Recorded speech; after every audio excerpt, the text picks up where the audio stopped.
ఒక విచిత్రమైనటువంటి పరిస్థితి ఏంటంటే కొన్ని చోట్లన దేశాల్లో ఉన్నటువంటి ముస్లిం నేతలు ఓపెన్ అప్ అయిపోతున్నారు. మేము మా పిల్లల సంఖ్య ఎక్కువైపోతుంది, మాకు ఒకళ్ళకి నలుగురు పుడతారు, ఏడుగురిని కంటారు, నలుగురు ఐదుగురు భార్యలు ఉంటే తలా నలుగురు ఐదుగురిని కంటారు, ఆ విధంగా మా సంఖ్య పెరిగిపోతుంది, 10 ఏళ్ళు తిరిగేటప్పటికి మీ జనాభాని దాటిపోతాం, మీ దేశాన్ని స్వాధీనం చేసుకుంటాం, అట్లాగే మీకు మీ మతాన్ని పక్కన పెడతాం, మిమ్మల్ని కాఫీర్లుగా చూస్తాం, మీ భూములు తీసుకుంటాం, మా షరియా చట్టాలు అమలు చేస్తాం, మా చట్టాలు లేక మీ అంతు తేలుస్తామని ఓపెన్ స్టేట్మెంట్లు ఇచ్చేస్తున్నారు యూరప్ దేశాల్లో. అదేంటో అర్థం కావట్లేదు.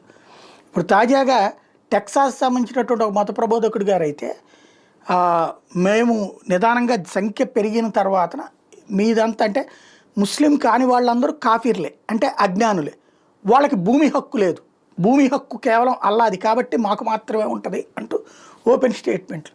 ఇది సోషల్ మీడియాలోనే మాట్లాడుతున్నారు. బట్ అసలు దాని గురించి ఆలోచించలేకపోవడమే ఇక్కడ విచిత్రం.